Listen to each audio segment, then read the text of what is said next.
Bueno, abre este artículo, a ver qué sale. Vamos a ver si me lo abre. Ahí. danipirata80.wordpress.com. Vale. Hay un camino a la derecha. Vamos a ver qué dice este artículo. Yo recuerdo, líder casposo. Bueno, este blog es. Pero luego hay citas, ya los mostraremos, de escritos del propio Blas Piñar que un poco confirman. Este blog es virulento, pero me parece que lo que dice va bien orientado, ¿no? Dice aquí, leo yo si quieres. Lee tú, porque yo estoy con la tos que no paro. Te veo jodido. Sí, dame un segundo. Vale, pues empieza así. Dice, líder casposo, me limito a leer, ¿vale? Líder casposo de la ultraderecha más rancia en este país. Su fuerza nueva, luego Frente Nacional, tenía los despojos humanos más desagradables. Personajes de la talla de la andaluza Charo Reina, el corrupto malayo, expresidente del Sevilla, José María del Nido, Lolita, la festera Carmina Ordóñez y los vividores hermanos y estrellas de la telebasura Matamoros. Ya lo ven, folclore andaluz, fútbol, toros y fiesta. Hay algunos memes, unas frases de Franco que decía, ese Blas Piñar es demasiado exaltado, aunque necesario para otros menesteres, firmado Franco. Bueno, también era amigacho de Sionazis como Democracia Nacional, ¡pum! Y el Frente Nacional Francés. También compadreó con los falsos carlistas, en realidad fachas, aquellos asesinos de Montejurra, 76 protegidos por Manuel Fraga. En el franquismo, este señorito toledano, junto a Fraga, propugnó en las Cortes el reconocimiento al Estado de Israel, algo a lo que no estaba dispuesto, pese al origen judío de sus apellidos, don Francisco. En el libro Juderías y sinagogas de la Sefarad medieval, se cita a Blas Piñar como uno de la pandilla, en la que estaba también el judeomasón Marx Mazin, que fue a pedirle a Franco, en 1960, la creación del Instituto de Estudios Sefardíes. 2 años después, Blas Piñar fue a Israel, acompañado de su esposa y Francisco Cantera, catedrático de hebreo y uno de los hombres clave en la revista Sefarad. Bueno, en 1964 se celebra el primer simposio de estudios sefardíes, en el que tuvo un papel destacado Blas Piñar, pues era a la sazón, director de alguna de las instituciones promotoras. Ya en democracia, entre comillas, propuso legalizar el concubinato. El último partido que apoyó fue el que ahora lleva su yerno Rafael López Diéguez, Alternativa Española, o más bien Alternativa Sionista. Aquí tenemos una foto pues muy llamativa, ¿no? Se define sola. Bueno, Luis Fernando Rute Rojo, vicesecretario general, el segundo al mando, vicesecretario nacional de organización, presidente de AES en la Comunidad Autónoma de Madrid. El 26 de mayo del año 2006 es proclamado candidato de AES a la Alcaldía de Madrid para las elecciones municipales del año 2007. El 24 de septiembre del año 2006, su cadáver aparece flotando en el Tajo. A causa de su avanzado estado de descomposición, su identidad no se anuncia hasta 40 días después. Sin embargo, en octubre del año 2006, AES anuncia que Rute ha renunciado a sus cargos y candidatura por motivos personales. En noviembre del 2006 se hace pública la noticia de la muerte. Como decía antes, los de AES mienten como bellacos acerca de las causas y de las circunstancias. Ejemplo de uno de esos ciberforos del diablo. Aquí tenemos un enlace que llevaría a otro que pone todo esto. Bueno, a pesar de vivir y morir en pecado público, conocido y reconocido, le hacen funerales también públicos en iglesias católicas. El 10 de noviembre, en la parroquia de San Miguel Arcángel, en Las Rozas, Madrid, habitual, en estos tiempos ya se sabe, suicidas, incinerados por voluntad propia, amancebados, abortistas, socialistas, maricones. El derecho canónico y el pecado de escándalo son cosa preconciliar. Oiga, bueno, en abril del año 2010, tras juicio en la audiencia de Toledo, el jurado declara culpable del asesinato de Luis Fernando Rute al venezolano Jesús Gilberto Aponte N. Uno de los dos novios, entre comillas, de Luis Fernando Rute Rojo. Acaba de marcarse a otro joven armenio, sacado de el cetáceo. El cetáceo. El cetáceo. Vale, perdón, es que vi bien otro enlace. Bueno, en marzo del año 2009, el Partido Conservador Británico del sionista Cameron rompió con el Partido Popular Europeo de cara a las elecciones del Parlamento Europeo. El eurodiputado conservador y euroescéptico británico Daniel Hannan pidió el voto de los 800.000 británicos residentes en España para AES. Y creo, si no me equivoco, aquí termina el artículo. Bueno, este artículo yo propongo que, con que tiene enlaces, y parece que un poco está documentando lo que dice, yo te propongo que envíes el enlace y lo pongas en la caja de descripción, ¿no? Porque es un poco la base. A ver, nuestra hipótesis de trabajo es que todos los caminos siempre conducen al mismo sitio, ¿eh? y algo tan aparentemente alejado, como sería Manos Limpias, pues rascas un poco en la ideología, no digo dentro de que es la propia mente, digamos, de Bernat, porque creo que Bernat no estaba en esto, o sea, Bernat no es un sionista, porque os digo que le he oído expresiones que son incompatibles con esto. Pero él sin saberlo, y esto es lo que pasa a mucha gente de ultraderecha, que no saben dónde están metidos, no saben dónde están metidos, no son conscientes de que el cristianismo es una pista deslizante que termina siempre en el mismo lado. Porque a fin de cuentas, Jesús de Nazaret era judío. Y esto, la Biblia es el 75% de la Biblia es la Torá, y el Nuevo Testamento sigue siendo judaísmo también, pero es que el 75% es la Torá. Entonces, esto tiene unas consecuencias políticas, parece que no, pero tiene unas consecuencias políticas. Y esas consecuencias, pues, salen por un sitio o salen por otro. A mí, Miguel Bernat me recuerda un poco en este sentido, a Anglada. Anglada no tenía ni idea que estaba sirviendo al sionismo, pero al final le dieron dinero en Austria y rascabas un poco y detrás estaban partidos israelíes de extrema derecha, pero es que él no era consciente, porque es un inepto, desde el punto de vista político e ideológico, un inepto, o sea que yo no creo que él trabajara conscientemente a favor del sionismo, pero era utilizado por él. Y esto es muy típico en personajes de la extrema derecha y ultracatólicos, porque ellos quizá no son conscientes, pero con que esto es como una pirámide, a medida que subes en la pirámide, al final te encuentras con los que saben realmente lo que es el cristianismo y saben para quién están trabajando. Y estos, que pueden incluso ser, no digo el caso, pero así hablo en general ahora, antisemitas, pero antisemitas cristianos, cuidado, que es otra forma de ser judío, porque ya he dicho 50.000 veces que las sectas judías se odiaban entre sí y el odio del cristianismo a los fariseos, que ellos llaman los judíos, no es más que el odio de una secta judía contra otra secta judía, pero desde planteamientos judíos. Judíos, digamos, exportados a los gentiles y con el interés específico de que cierto mensaje llegue a los gentiles. Esto ya lo hemos explicado, no es exactamente el judaísmo nacionalista, es un nacionalismo invertido, antinacionalista, globalista, y esto todo siempre va al final a parar al mismo sitio a través de esas pistas deslizantes que digo y esos esquemas jerárquicos, al final van a parar donde van a parar. Y entonces esto no nos debe sorprender y se vuelve a confirmar aquí pues lo que ya hemos dicho, ¿no? Ves abriendo otros tweets, porque hay unos tweets... Tengo otro aquí que pones... Ese tweet que acabas de sacar, me parece que detrás hay un artículo. A ver si lo puedes. Púdete en el infierno, Max Mazzin. Abre este. Vamos allá. Aquí viene. Dice así, esto se está publicado en el 22 de mayo del 2012. Dice así. El empresario judío Max Mazzin Brodowska, creo que lo digo bien, cofundador de la Conferencia Española de Confederaciones Empresariales, la CEOE, y de la Confederación Empresarial Independiente de Madrid, el CEIM, de la que fue vicepresidente y posteriormente presidente de honor, falleció el miércoles 16 de mayo en Madrid, a la edad de 89 años. Mazzin, polaco de nacimiento, huido del estalinismo y con nacionalidad española, fue también fundador, en 1960, de la organización Amistad Judeo-Cristiana. Asimismo, era presidente de la sección española de la logia judeo-masónica B'nai B'rith.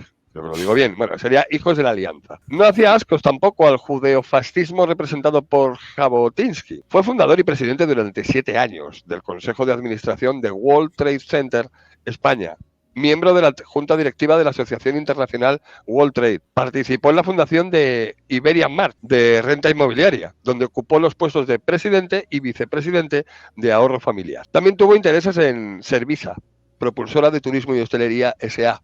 Además, llegó a tener el 30% de la cadena hotelera Trip, adquirida posteriormente por Sol Meliá. Tenía que nadar en dinero este hombre. Bueno, ya alejado de la cúpula de las asociaciones empresariales, desde diciembre del 87 era presidente de la Fundación Cultural Rich. Bueno, en 1980 escapó con vida de un atentado cometido en Madrid al confundirle un individuo de origen palestino con el abogado Adolfo Cotelo, al que disparó y mató en presencia de una de sus hijas pequeñas. Joder.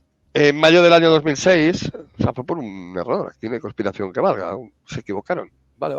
Bueno, el año 2006, en mayo del 2006, perdón, el empresario fue nombrado consejero independiente de Fomento de Construcciones y Contratas, vaya, de la FCC, por la judía Esther Koplovich, cargo que desempeñó hasta 2010. Ese mismo año, 2006, el gobierno, presidido por José Luis Rodríguez Zapatero, le concedió la Gran Cruz de la Orden al Mérito Civil. Esta entidad, fundada en 1843, tiene su sede central en Washington, en el 1640 Rhode Island Avenue en Nueva York, concretamente justo al lado de la Casa Blanca. Proximidad que no es solamente física. Actualmente cuenta con algo más de 600.000 afiliados, distribuidos por 47 países del globo. Y en su cúspide se aglutina lo más selecto de la oligarquía judía mundial. Al igual que la masonería regular, la Ben-Air Bridge se presenta como una organización filosófica y filantrópica, dedicada a la consecución de los consabidos enunciados humanistas. Y también, al igual que la primera, su labor fundamental se desarrolla en el campo de la influencia política y social. El hecho de que esta logia haya sido desde su creación el más eficiente puntal del movimiento sionista constituye una buena muestra de esta actividad. Bueno, esta Blind Bridge International, International, lo digo bien, cuenta con varias sedes filiales, así como una pléyade de organizaciones afines que se mueven en su órbita. Entre las primeras figuras, pues las sociedades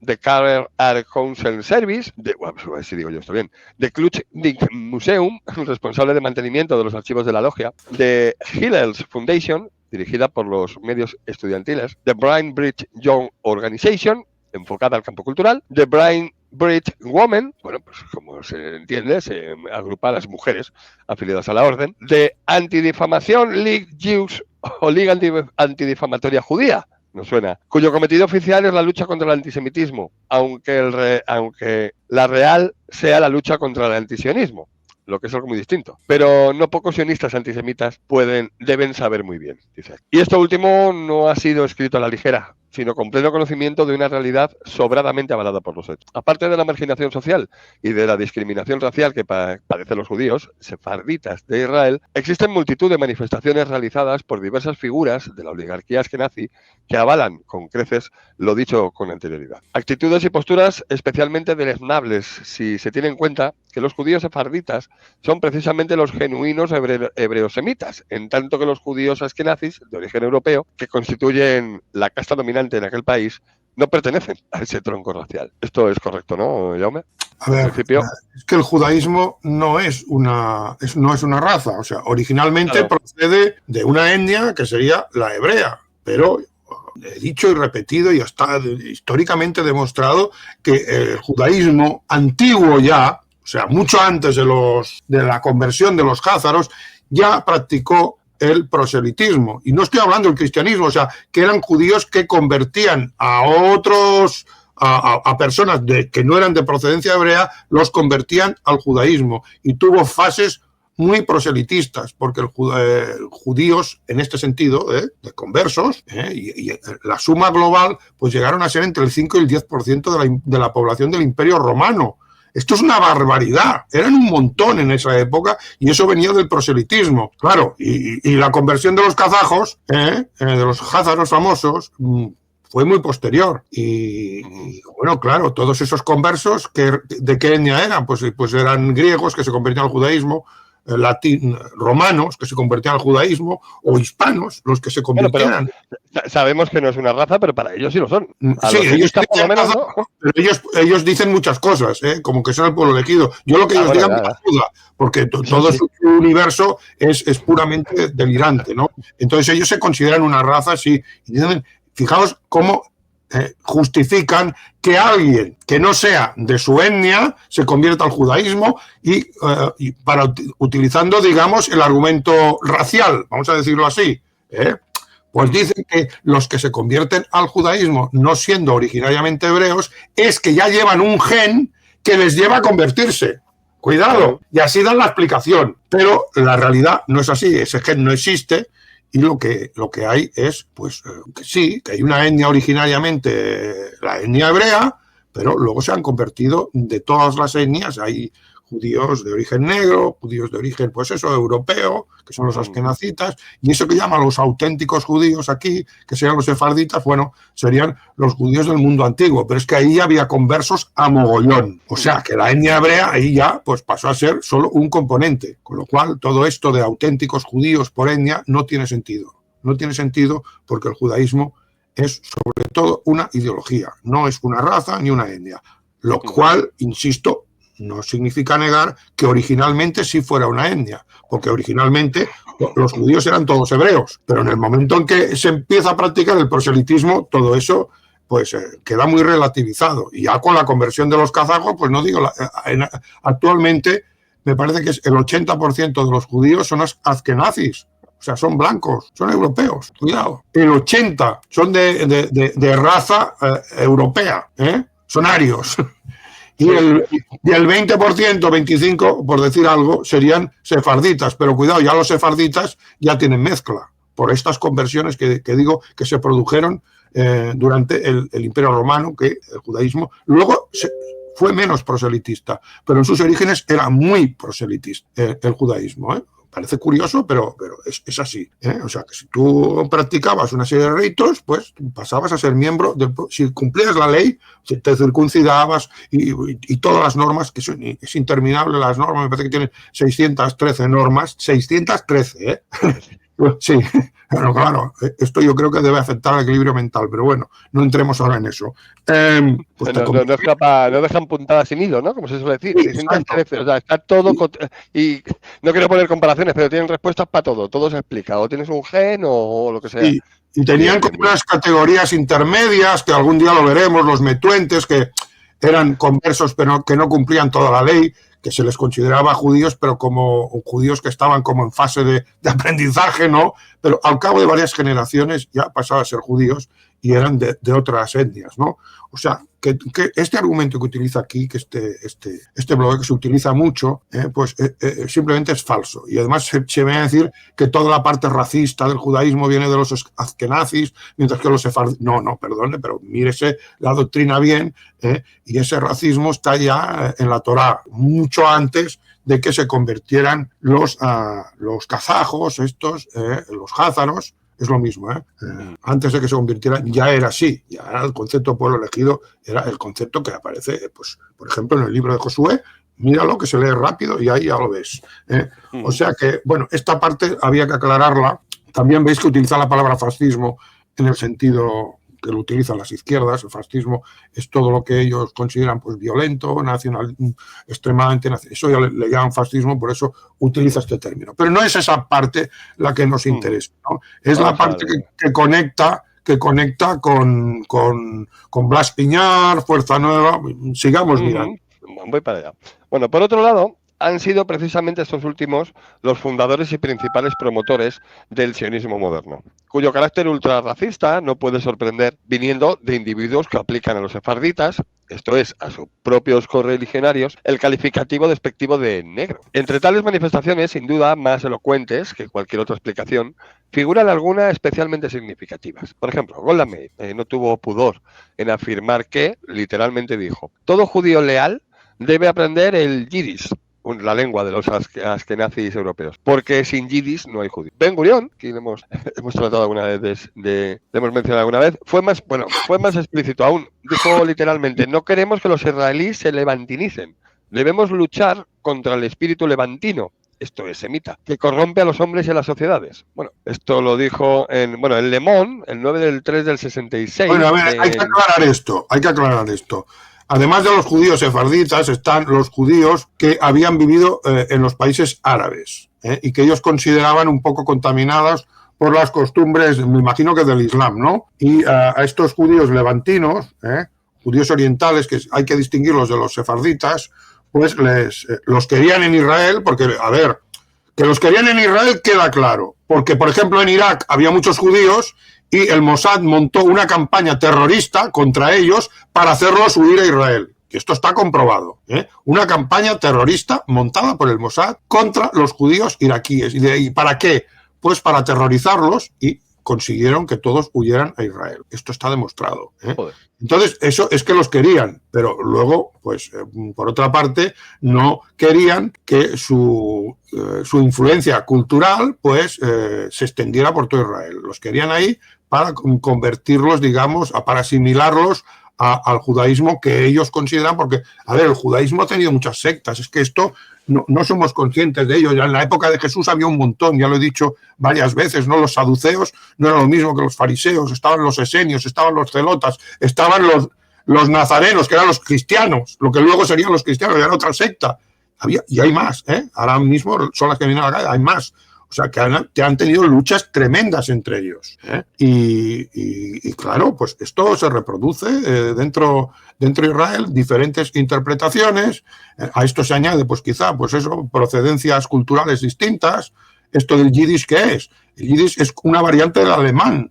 Es como aquí el ladino, que era un castellano que hablaban los judíos de aquí, que era como un castellano raro, el ladino. Pues los askenazitas hablan un alemán raro, vamos a decirlo así, es muy burdo, pero para que nos entendamos, y ese alemán raro era el yiddish. Pero ¿cuál es la lengua oficial de Israel? No es el yiddish, es el hebreo, es la antigua lengua, digamos, de esta etnia originaria, es el hebreo. Que ese hebreo ahora es fabricado, un poco normativizado, tipo como aquí hizo Pompeu Fabra con el catalán, es posible. Algunos se quejan de esto, ¿no? Pero bueno, la lengua oficial de Israel no es el yiddish, es el hebreo.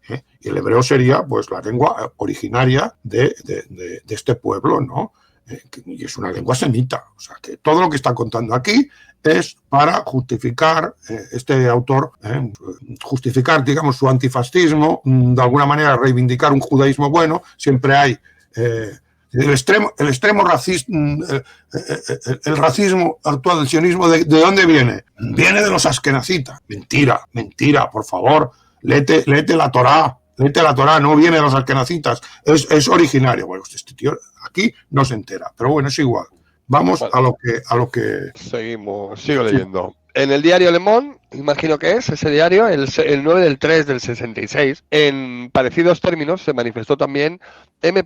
Dayan, el Le Monde del 30/4/66. Otro hebreo ilustre, Haim Cohen, que se refirió a la inspiración racial del Estado judío con estas palabras. Dice literalmente: la amarga ironía de la suerte ha querido que las mismas tesis biológicas y racistas propagadas por los nazis sirvan de base para la definición oficial de la judaicidad en el seno del Estado de Israel.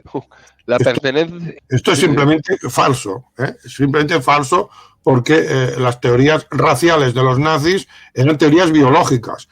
Mientras que en Israel tú eres judío si eres de madre judía, y tu madre puede ser judía pero ser noruega de raza. O sea que no tiene sentido. Lo que están diciendo aquí no tiene ni pies ni cabeza. Pero bueno, sigamos. Bueno, seguimos. La pertenencia a la logia Bnai Brit, que contábamos antes, no excluye el que sus miembros militen simultáneamente en otras logias masónicas. Cosa frecuente por lo demás. De hecho, son numerosos los casos de miembros de dicha logia que han ostentado el grado de gran maestre en otras logias americanas o europeas adscritas al rito escocés. Bueno, sin embargo, la doble militancia en sentido contrario no es posible.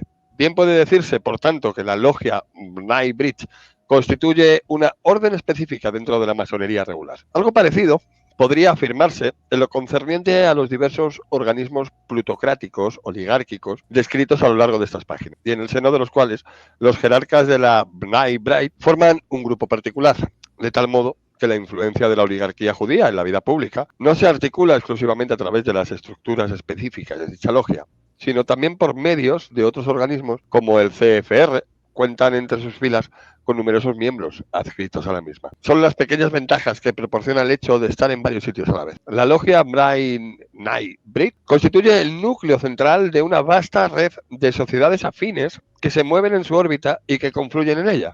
Entre las más relevantes figuran el American Jewish Committee, el American Jewish Congress y la Conference of Presidents of Major American Jewish, que agrupa a su vez a unas 40 asociaciones judío-americanas. Bueno, mención aparte merecen el World Jewish Congress y el American Israel Public Affairs Committee, sin duda de las más poderosas e influentes sociedades de toda esa red. El World Jewish Congress, o Congreso Judío Mundial, tiene su sede central en Nueva York y cuenta con delegaciones en 70 países del mundo. Solamente en Estados Unidos, su red organizativa aglutina a 32 organizaciones anexas y publica 7 diarios. Esta poderosa entidad está presidida por el presidente Herman Brofman, creo que lo digo bien, magnate del sector vitivinícola y de la industria cinematográfica. El Trust Brofman, por ejemplo, posee el 15% de la Time Warner y es accionista mayoritario de la MCA Universal, la más importante productora cinematográfica y televisiva estadounidense del momento. Por otro lado, el consejero especial de Edgar Bronfman en la MCE la MCA, perdón, es Michael Ovid, miembro también del Congreso Judío Mundial y director de la Creative Artists Agency, primera agencia de contratación artística de Hollywood. En cuanto al American Israel Public Affairs Committee, se trata de uno de los grupos de presión más poderosos. Este que acabas de nombrar es el famoso AIPAC, que es el que dirige la política exterior de Estados Unidos. Bueno, es el que filtra quién puede ser presidente de Estados Unidos. Porque vale. Si la AIPAC no da su visto bueno, automáticamente se organiza una campaña utilizando todos los medios de comunicación contra el candidato que no diga que va a defender a Israel. Alguien que simplemente no dijera nada sobre Israel, ya no digamos si dijera algo contra Israel. Bueno, entonces lo machacan. Pero si no se compromete con Israel, esta AIPAC, moviendo los hilos en los medios de comunicación que tiene controlados y culturales y de todo tipo, le van a montar una campaña a este candidato y no llegará nunca a ser presidente de los Estados Unidos. Esto es la AIPAC. Que tiene secuestrada la política, la política interior, ya no digamos que eso se hace a través de la Reserva Federal, pero la política exterior americana, en lo que concierne a la elección de un presidente, y por lo tanto la política exterior básicamente está en manos de un presidente, ¿no? Pues esto está controlado por la AIPAC.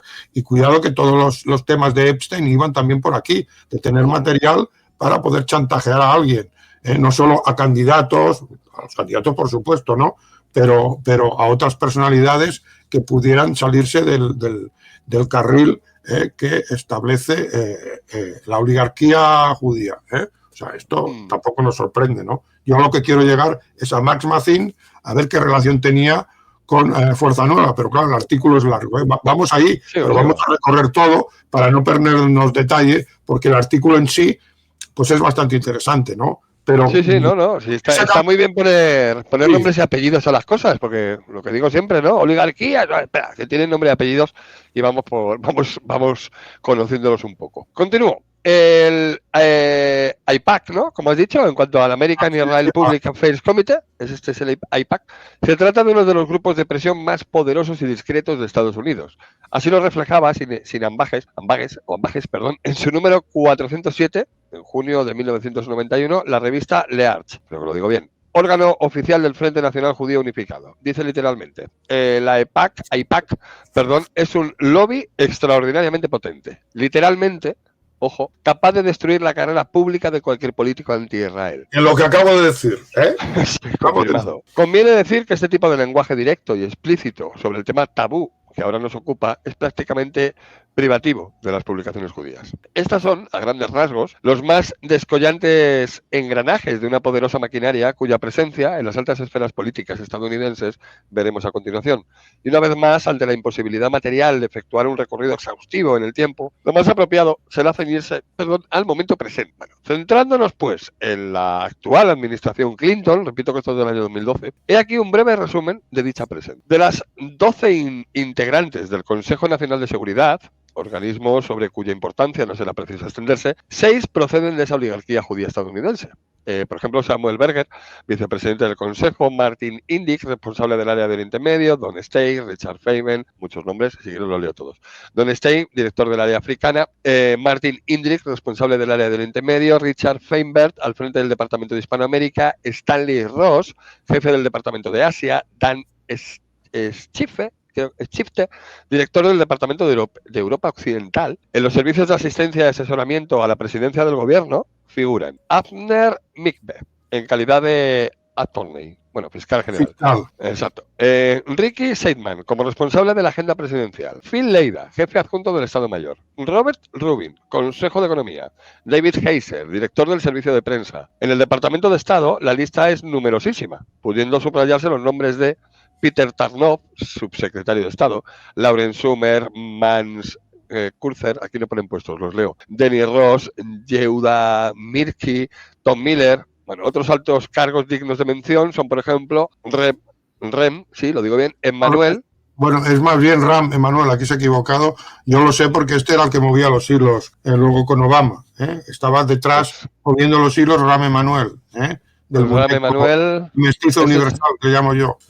Pues ese es consejero, fue en su día consejero personal y eminencia gris de Clinton. Mickey Cantor, ministro de Comercio, Robert Cates, ministro de Trabajo, Coty Stuart Sengstad, embajador ante la CEE, Louis French, director del FBI, Madeleine Albright, embajadora en la ONU, Laura Tyson, al frente del Consejo Económico. Bueno, a la vista de esta realidad y en su calidad de buen conocedor de los entresijos de la política estadounidense, estos eran los comentarios vertidos sobre el particular por un destacado analista político en cierto medio informativo. Dice literalmente: hace algunas semanas el rabino de la sinagoga Adat Yisrael de Washington pronunciaba un sermón en el Centro Cultural y Político Judío, en el curso del cual celebró el hecho de que los judíos norteamericanos tomen parte en las decisiones políticas a todos los niveles de la administración Clinton, señalando textualmente que los Estados Unidos, no son un gobierno de goyim, no judíos, sino una administración donde los judíos participan enteramente en las decisiones políticas a todos los niveles. Tras pasar revista al panorama político estadounidense y subrayar explícitamente la influencia en el mismo lobby judío, el citado analista añadía, cito: